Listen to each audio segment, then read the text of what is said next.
あっという間の一週間でした。今東京にいますが、成田空港に向かってます。いつも一人で来るんですけど、今回、カナダ人の友達デイブも連れてきたので、デイブにこの一週間について、ぶっちゃけに、いろいろ聞いてみたいなと思いますので、おそらく面白い話になるかと思います。デイブのことを紹介します。Hey Dave.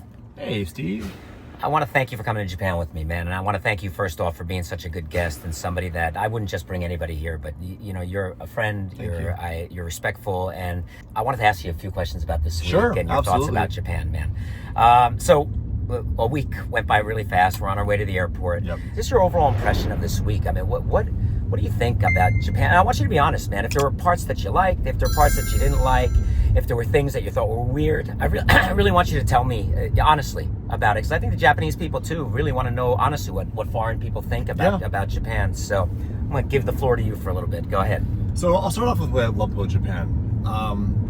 Food culture. Food here right away, you can tell there's a lot more caring in what goes into the food as far as product quality, freshness.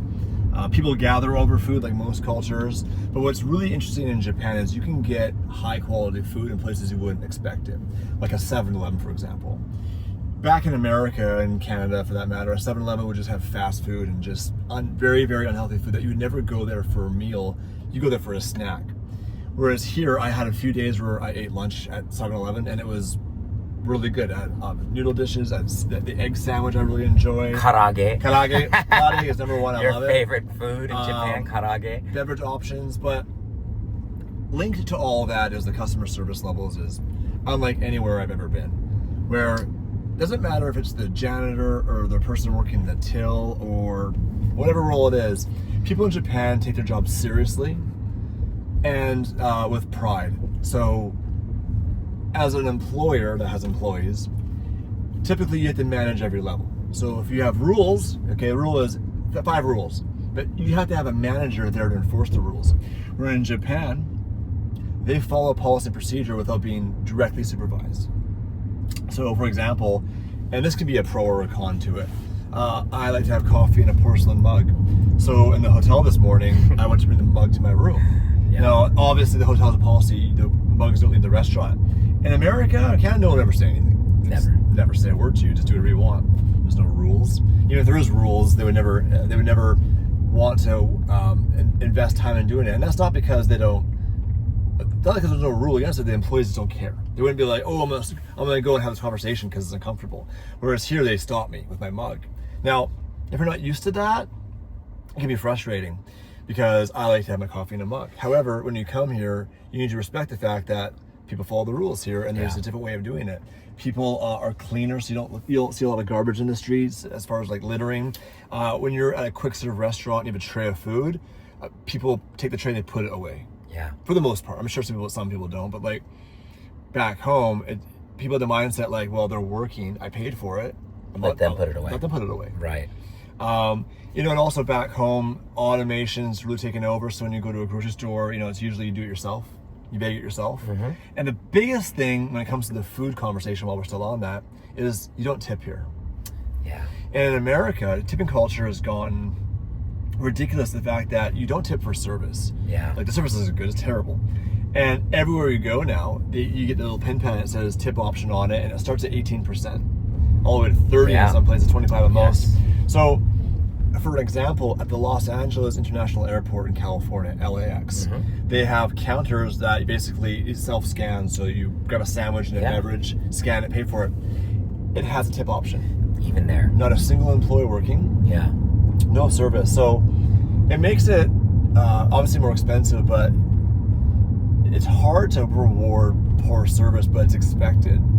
Whereas when you get your haircut, anything you do in the United States and Canada, you tip. Where here, the price is the price. Whereas, if you, in the US, if you want someone to take your bags to your room, often you won't because you have to pay them. You have the cash on you and you can't use that service. So I'll typically bring my bags to my room myself just because I don't carry cash. Yeah. Not because I don't want to pay them. It's just like, I don't ever have cash. Whereas in Japan, people give service because it's their job. Yeah. And they take it seriously. So You purchased an item from a mall and they give you a paper bag, but it was raining out. So they put a plastic bag over like the bag. that, huh? You noticed that. There wasn't a matter saying, hey, make sure you put that. So the people at all levels act like leaders a lot more. Yeah. So that culturally, that is really nice. Like, I really like that. And the culture shock going back to like Los Angeles or Miami, wherever else in the US, right away hits you really hard. And just how there's rules in society and culture in Japan. People care. People are proud. We've lost that in Western civilization where it's every man for themselves. No one cares about anybody else. This is what I'm going to get for me. In society now, they've said it's rude if a man opens the door for a lady. Now it's chauvinistic. Like, there's all these weird little things with all stuff in politics and the left and the right. So it got really confusing. Whereas Japan still has like an order to things. So if I show up this way, if I act this way, that's acceptable. Yeah. And if you act in a way that isn't in that regard, if you're rude or you're loud or you're littering, it's unacceptable. You'd stand out. Yeah. So it's completely flipped that way. Additionally, just how like when you pay for something, like your credit card, it's 2 hands, there's a silver tray, all those little components, we don't have. And I think the culture shock would be harder if you were from Japan. Yeah. And let's say you went to visit America. And you got to Los Angeles and you went to go pay your cab driver. Yeah. Your cab driver is not going to be wearing a suit. He's not going to help you through luggage. Yeah. He's not going to be nice to you. Right. The cab will be filthy. And he'll want a 20% tip. Food quality is very processed. Like, for restaurants to survive, they can't go buy chicken from a butcher. Yeah. They basically have 3 suppliers, big chains that make food pre-made. Mm-hmm. So all the restaurants kind of taste the same. So I think the biggest culture shock isn't coming to Japan. You come here, it's a breath of fresh air. Like, oh, this is nice. Yeah. It's when you go somewhere like that and then you're used to someone being polite to you. It would be like, oh, well, did I do something wrong? I think people in Japan would be offended a lot by being treated that way because it almost feels like it's someone being rude to you. But they're not being rude to you. They're just culturally not polite. I don't know that it'd be offended. And great points you've made, man. And you really, in a week, the amount of stuff that you picked up on, on your own is amazing, to be honest with you. But I don't know that on that last topic, that they would be offended as much as they would be like a little in shock about, wait a minute, why does food take so long to get in America? Why do things are coming out, they're not even the right things. People are not always that polite and we have to tip on top of it. Plus the cheap yen, the high price dollar, the price of everything. So if we are here, we're going to pay all this, why would we not have an expectation of at least the same level of service as in Japan? And unfortunately, I come here, I feel refreshed all the time. Like, you know what, there are good people in this world. There are people who care. There are people who care about what they do. They may not be making a lot of money. If you think of some of the people that we interacted with at fast food places, at convenience stores, they may be making $7, $8 an hour. Yet they're treating you like, they care. Yeah. And I really, to me, something you said, but that I've come to the conclusion of, it's about you either care, you either give a crap, or you don't give a crap. Yeah. And I think out in America, so many people nowadays don't give a crap about a lot of stuff. Hey, I'm just here to work, bro. It's like, this is just a job. I'm ready to move on, or whatever you hear that. I've never heard that in Japan. People don't speak that way. Did you get that sense? I think it comes down to, and that's what I've noticed about Japan. I'll continue on this. I haven't noticed that for sure. People have less so they appreciate more. It's less of a consumer-driven culture. So people, if they have a car, doesn't matter what it is, whether it's a Lamborghini or something cheap, they take care of it. They clean it. Yeah. So you take pride in your possessions. Where I come from, we're more consumer-driven as far as like, what's the next thing I get? And I don't care about this. And we have so much based on the strong dollar, based on opportunity, whatever it is. We have more land. So it's easier to dispose of items and just turn and burn. So a story that's kind of funny, actually, speaking of Japanese service levels, I have this thing where when I travel, I bring disposable socks and underwear and shirts. So it sounds strange, but in the US, again, consumer driven, I can go on Amazon and order 12 pairs of socks, 12 pairs of underwear, 12 t-shirts for $60. Right. And then when I travel all over the world, I don't want to have dirty laundry with me, and I want to have room for souvenirs. Yes. So every night I have a routine. When I travel internationally, not always, just when I go outside Canada and the US, every night I'll take my socks under my shirt from the day before and I'll discard it in the garbage. Which sounds kind of crazy, and maybe it is, but it's something that works for me. when we left the hotel when we were checking out, they had a bag at the desk with all those clothes in it. Yeah. So somebody cleaned the room, saw that I was throwing out what looked like brand new because they were socks, underwear, and a t-shirt, and they saved it for me. Because like, why would they throw that out? So somebody saw it in the garbage and took the time to go, oh, I care enough to make sure that maybe this person was confused and thought it was laundry. Yeah. Maybe, right? So I laughed. I was like, no, that's just garbage. I was like, that would never happen in the U.S. In the U.S., you could leave a brand new iPad. You could leave your iPhone charger in your room. You're not getting it back. Yeah. They'll throw it lost and found, and then eventually they keep it. They're not going to call you. They're not going to take the effort to try. So I think when you're in the U.S. and Canada, in the same conversation, it's everyone's out for themselves because the only person caring about yourself is you. So you really are watching out for yourself. And as I've traveled the world, I've been to 50 countries. You know, I'm always heads on the swivel, watching my back. Like even when I got in the car here, I filmed the gentleman driving for a second for my Instagram for a joke. Yeah. I left my bag behind the car. My shoulder, I'm watching the bag the whole time. So I walk by it, but I'm watching because you have to be on the defense. And I'm not saying there's no crime in Japan, but it's not like, you know, when you're in Mexico City and someone offers you to help you at an airport, you would never say that. Right. You would never accept to help you. Here, like people at the airport are employed by the airport to help you. That doesn't exist in other countries. So you felt safe here walking Really, around? I've never felt one thing. I'm walking around with my watch on. I'm walking around with my gold chain out, my backpack in the back. I've got, you know, my camera in my hand, and I never worried about someone grabbing it and running. And I think in a lot of ways, it's sad that I'm so defensive. And it doesn't mean I'm a paranoid person. It just means from experience of being places and having attempted robberies, things go missing. Friends, you know, we were in Ibiza on Gumball, and all the Gumballers had their really nice watches on. 3 of them got stolen. Wow. They were getting into a cab, so we would get into the cab, someone would on a bike come by, grab it off the wrist and take off. So here we've walked around, we've been in taxis, we've been on trains, everything else. Tell me about we did public transportation in many ways and what it is, also private cars and stuff. Tell me about what your thoughts were about the trains, about the different ways we got around here. So, absolutely, great question. Peaceful. People are quiet. No one's yelling. Yeah. No one's playing loud music. No one's arguing. There seems to be a lot less issues with public people with drug problems or mental health issues that are screaming and yelling. You know, I would never take public transportation in Los Angeles or New York. Never. Even when I live in Vancouver, I can take the Canada line, which is our subway, if you will. Yeah. No, for the Olympics. You can take that from the airport right to where I live, like right at my front door. I wouldn't take it after 8 o'clock.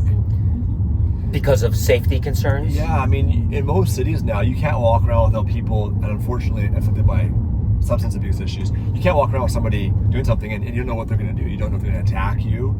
And that's why public transportation in a lot of parts of the Western culture, you just wouldn't take it. It's just not safe. Got it. Whereas here, I felt completely safe. They have really good food, so they have those bento boxes. Yeah. Enjoy a nice meal on the train. Like it gives you peace, especially if you're working a long day at your office job and you had to commute.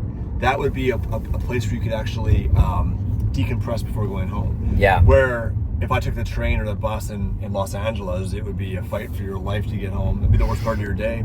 So I think public transportation is smart in the fact that it's efficient. Yeah. The trains are on time. Yeah. I think that leads to the first part of this conversation where people care. And I don't know why. I don't know how to fix that. I don't know how in Western culture you can get people to care. I think it's how you're raised. And I think if you're raised in a culture where you're out for yourself, then that's the way you think. So you're telling me you really sense the me of the Western thing versus the more of the we, I sense the it in we my, of things here. It's in myself. Yeah. I don't say they, I say me. I say like my first thought is about self-preservation, and I don't really think about the courtesy of others based on people around me. So like, you know, again, you don't open the door for people. They find it strange now. In fact, for a while there, if they're saying if you open the door if a man opens a door for a girl, it's chauvinistic. Right. Which is like, I'm not doing that to be, I'm just trying to be helpful. I open the door for anybody behind me, just to be polite. But I've noticed the more time I've spent traveling and being out and doing more things, the less I do. And I think being here makes me go, I need to do better as a citizen, as a leader, to people that follow my channel, to my kids, about making sure that I show them how to act in public, how to be polite to people. Because I think it just starts with, you make those changes. You can't change behaviors of others, but you can control what you do. And if there's a part of that you can instill in your life, it's all for the better. But so to get more into these questions as far as like the things I liked and disliked, the word dislike seems pretty aggressive, I think. As a Westerner, obviously the language barrier is the hardest part about Japan. Right. When you go to Europe, most people speak English. Sure. I've been to pretty much every country in Europe, and the average person will speak English or a little bit. Whereas here, if you came here alone, obviously with you and you speak the language, sure. You know the area. I don't know if I would come here solo on a vacation because I'd be very intimidated by the language barrier. The fact that even in the written text is not in English, so like if you're in Germany, you can't put it together. Now, the one technology piece that's going to help that is ChatGPT and AI tools. So you could do it that way, but it's a lot more intimidating. Sure. Like driving right-hand drive versus left-hand drive, that's honestly not that hard to figure out. The food isn't what people think. People in the West think everybody eats sushi here. Right? Like people think, oh, you go to Japan, you must like raw fish. I'm like, to be honest, the more you look around, it's not that common. It's more chicken karaage, pork, noodles, and sandwiches, and obviously different flair and style of sandwiches. But for the most part, I think if an American was watching this or a Westerner, don't be intimidated by the food. The only thing I found intimidating was just the language barrier. Again, you can learn the language. If you really want to come to Japan and spend some time learning, you can learn the things to get by. The people in Japan are very helpful. If they see you're trying, they're very polite about it. If you go to France and try to speak English to a person in France, they're not going to help you. Right. But in Japan, people are happy you come to visit. Obviously, the money coming here helps the economy, so I never felt anywhere where people don't like foreigners. It seems very open to people visiting, which is pretty cool. It's awesome. Tell me, since we're car guys, we love cars, and obviously we were out driving this week and doing a bunch of car-related videos. What's your thoughts on the roads? And further to that, we stopped in up in Ibaraki. We stopped into a service area, a couple of different parking areas. Tell me about your thoughts on the highways, on the roads, on the overall thing, and what you thought of that parking area that we went to. The roads are amazing. It feels like, I've made this joke a few times, it feels like a racetrack as far as the lighting, the chevron setup, the road structure is really good. It's efficient. Great roads. You're not going to get big potholes. You're not going to see big issues. It makes sense. It's organized. It's efficient. The roads are busy, but not a whole lot of traffic. Like, it's not like Los Angeles where you have 10 lanes and it takes you 5 hours to go 2 miles. But I will say is, again, I mentioned earlier, the cars are all well taken care of.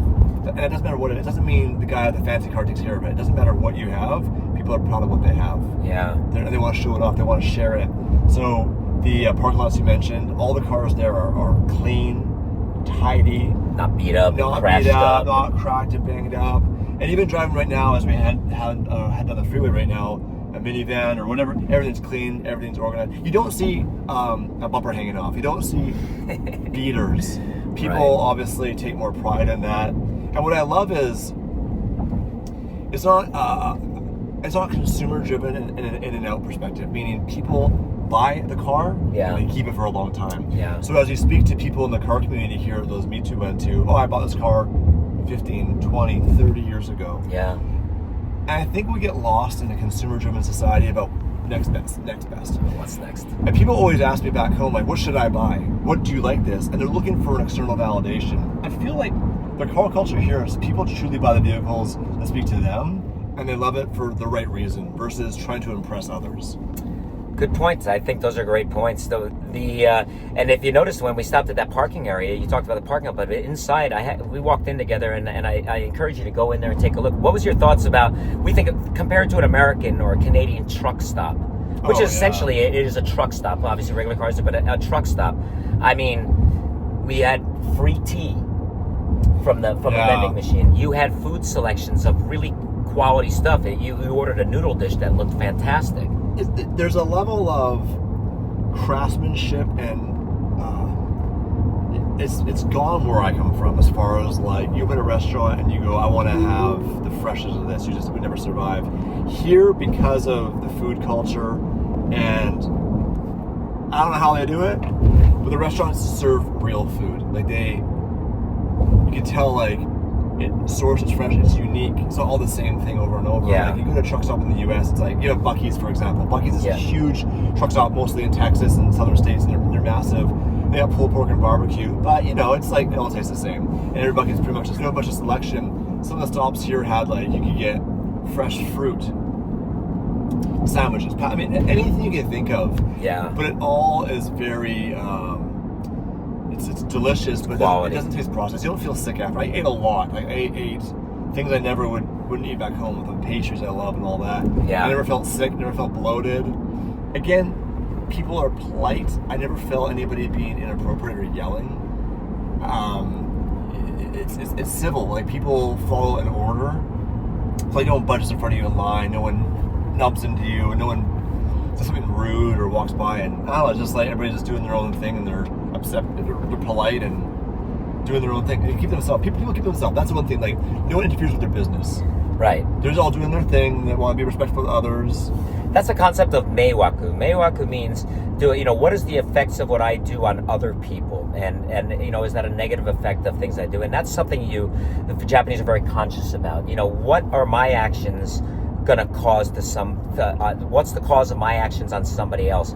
Thinking about that, there's meiwaku, kizukai, how thinking about other people, sometimes in many ways before you think about yourself, is something I think in a society as crowded and as small and as tight-packed as everything is here. If you don't have that, you're certainly going to have problems. You're going to have more fights, you're going to have more arguments, you're going to have more. Not that they don't happen, there are things that happen, but really, that's ingrained in the Japanese mind, and I think it's something guys and women, anybody from other parts of the world, many other parts of the world, can really learn from by coming here and watching how Japanese respect others, think about others many times more than themselves. I want to change topic real quick. I wanted you to really experience Japan from more of a Japanese side of things. So the hotels that I booked for us in both Tokyo and Osaka were more of a very traditional style Japanese hotel in many ways. They're onsen hotel, or they're hotels that have a large public bathing area. People walk around in robes. It's the one hotel we stayed in, no shoes. You take your shoes off. But what were your thoughts of and relatively cheap? We're talking about $120, $130 a night. We didn't spend $400, $500, $600 a night. And while there were a couple of things in those hotels that I wanted you to experience, particularly I was pushing you. I wanted to get you into that public bathroom. Oh yeah, I didn't do that. Not that I wanted to see you naked or stare at your junk, Dave, but I wanted you to experience something. You didn't do it. I didn't push you much harder after the first couple of days. But tell me about your thoughts on the hotel, the breakfast we had. Just everything about the hotel, the value that we got and where we stayed.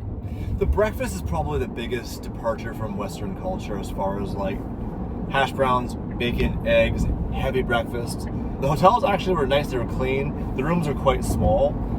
So compared to the US, the room's probably a quarter of the size. Sure. Do you need more room? No, look, I was traveling alone. I was fine. If I was with my wife and kids, it'd be difficult. But as it relates to the hotel, I have zero complaints. No shoes. I think the hard part about that is if you don't understand that, you don't mean to break the rules. Like, right. You don't know what you don't know. There's things you know, and there's things you don't know. So I walked into a women's restroom by mistake. Yeah, that was an interesting thing. The sign was very subtle, and that could be anywhere, but you walk into a hotel, it's not clear to a foreigner you take your shoes off. Steve was there to help me, but had I not had Steve there, I would have walked right in, because I've never been to a hotel where you take your shoes off. Now, the benefit is the rooms are clean, the floors are clean. It's not a bad thing. It's just a different cultural experience where you got one more step, you gotta lock your shoes up, you gotta get the key. In the morning, I woke up and I was like, "Where's my shoes?" Yeah. Oh yeah, they're downstairs in the locker. Yeah. It's cool. I have no complaints with that. The rooms are clean. They have fresh towels. They have everything you would get normally. There's more amenities. So you've got like Q-tips. You have a dentist, a toothbrush kit. Yeah. In America, that you could have that, you had to ask for it. You could call the front desk. Right. Everybody's polite. And that's the biggest thing is like, when you go there, you don't worry about not being taken care of. They're going to take care of you. They're going to get you your key. You're not going to wait a long time. Right. They're there to help, smile, they're friendly. Yeah. It's welcoming. And most of the hotels we went to, they spoke English. Yeah. But there's not a lot, but enough to get you by because they're business hotels. Sure. But they went out of their way. I mean, if they saw you needed help, they needed something. I mean, even when you walked into that bathroom, a lady came rushing out of nowhere to politely tell you, sir, you're in the wrong place. And very polite. And a very polite way of telling you, not like, yo, bro, you're in the wrong. I mean, it was very polite in how she handled it, and she didn't embarrass you right in doing it. I was embarrassed anyways because I opened the door and I was like, this girl's in here. So I felt kind of silly doing that. I think my fear, because Japan has a culture and rich society, the fear is always I don't want to offend people or do something wrong. Yeah. Because the things that are normal for me are offensive here. Like sometimes you have a business card back home, you just grab it in your pocket. Right. In fact, no one uses business cards anymore. Like, who gives you a business card in the U.S.? And after this trip, you said to me yesterday, you said, man, next time I come back to Japan, I have to have business cards with me. Because I think when you travel, if I go to your country, right, I need to adapt to your culture. Yeah. I'm a guest in your country. And I would expect the same. If you come to the U.S., you're going to experience things that you're not used to, but your job is to adapt as well. So by coming here, I want to come here and I want to have people say, wow, Dave was really polite and respectful, and I'd love them to come back. That's it. I think the Japanese truly want you to enjoy. If you're respectful and you show respect to them, even if you make a mistake, you'll get a pass from it. But it's about being respectful, and I think respect is the main word. Yeah. But you didn't walk around like you were on tippy toes all week, like, oh my God, I can't do this or that, right? I mean, you didn't feel like, oh my God, did I do this wrong? You acted respectfully. You got to ask questions. You have to do your research, and I think if you're coming here and you're not sure, you can, there's resources. Go online and say, as a foreigner coming to Japan, what are the things that I should be doing? Yeah. And it's not like it's some new concept. Like, it's like some weird thing where you have to walk on one foot for 8 steps. Like, it's not anything out of the ordinary. Right. It's honestly just manners. It's commonsensical manner stuff, right? Be respectful. But also, if you pay attention, like if you walk into a room and match energy, I do it all the time. Yeah. If you meet somebody and they're really excited, I get really excited. Yeah. So you can walk in and you can match energy and fit in pretty quickly. Now, it's not like scary, intimidating, to your point, I'll walk around terrified. But also, I care what people think about me when I visit their country. I want to come here, especially at the fact that I'm a YouTuber. They might watch the videos, and I would hate someone to be like, oh, that Dave was really rude or really brash. But if you're not a moron and you can pay attention, right? You go on a train, no one's yelling and joking around. So guess what you do? Yeah. Do the same thing. Right. If you go on a train, everyone's partying and yelling, then you could probably party and yelling. So it's pretty easy to figure it out. All right, man. So since we're car guys, finally, the car culture. You've been all over the world, 48, 50 different countries, all over the world, all types of car cultures everywhere you've seen, probably more than most people could ever imagine. You've now experienced Japanese car culture. Yeah. What stands out to you about the car culture here? The biggest thing is that in Japan, you're not expected to grow out of it. For me, there's times where I'm like, am I too old for this? I'm 43, I'm driving around in cars with graphics on the side. That's silly. I'm not joking. I've had those thoughts where I'm like, am I too old for this? Because we're told, grow up, right? Like, you had your fun, grow up. At your age. Here, they don't. Like, there's guys that are 50, 60, 70, 80s with a car with the decals on it and big exhaust and personality everywhere, and they're proud of it. No one feels ashamed, and people accept them. And that really made me happy. It made me realize that I can keep doing this. I can express myself and not feel shame or I need to grow up. And that would be a reason why I'd say Japan has the most authentic car culture. Because they're not doing it for clout, not doing it for social media attention. I mean, maybe some people are. Some are. It feels more like it's part of their culture. Like when we were with a gentleman and we were somewhere and they had all these crazy old exotic or Japanese cars. Yeah. But they seemed like they were 20 years old. And I think what makes us age is when we accept aging.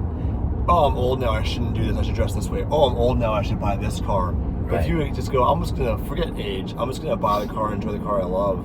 And I think that's a problem. I think sometimes I forget what I like because I'm trying to maybe impress somebody or I'm trying to do things for other people's acceptance.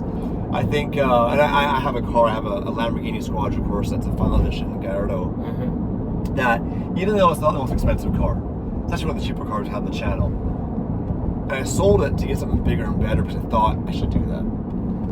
And it's like, well, what do I actually like? I took a lot of time to go, what do I actually like? And for the first time now, I can tell you what I actually like for vehicles, and they're not crazy money.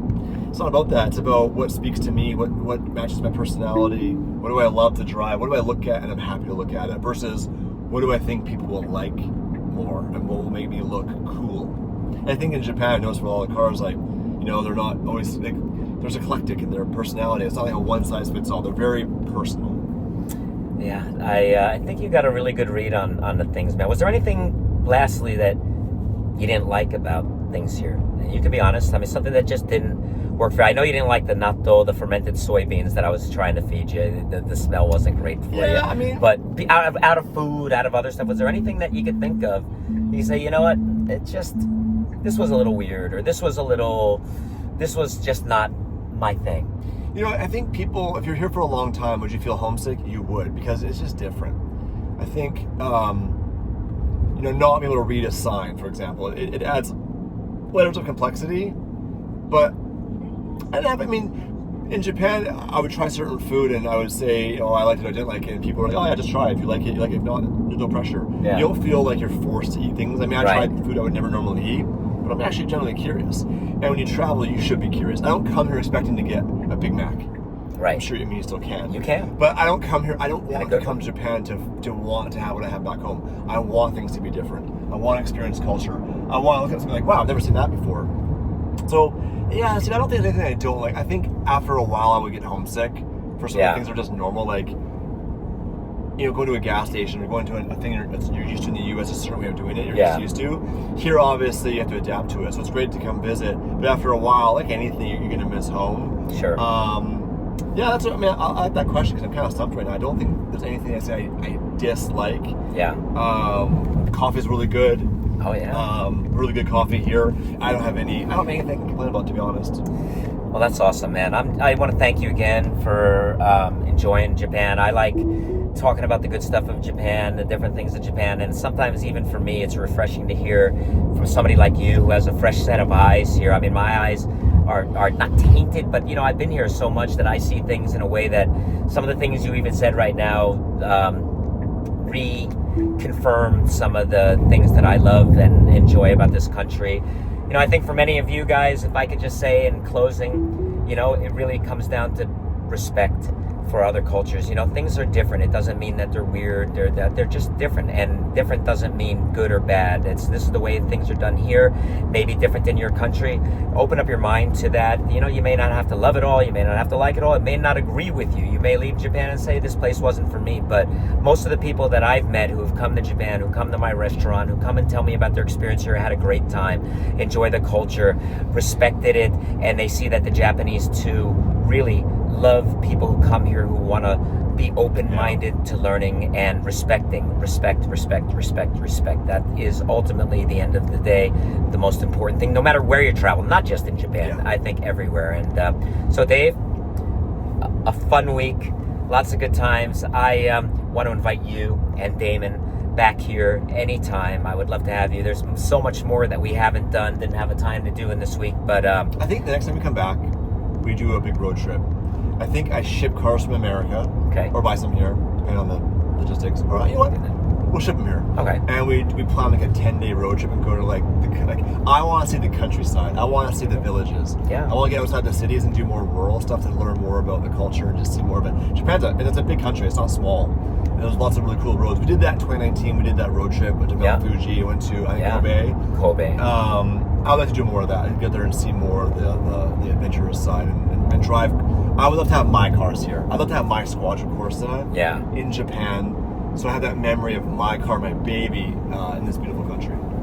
It's awesome, man. I want to thank you again for being here. You're going to be in Narita Airport, which again, too, kind of unique. Narita used to be the main airport where we're going to now, and it's way, way out there. I would advise next time to try to get a flight to Haneda. It is a little closer to where we're going. But it gave us a chance to do this 40-minute interview, which was awesome. How's your hand feeling? Thank you. It's about to fall off my body. I think I'm going to be going home with my arm extended straight out like this the whole trip.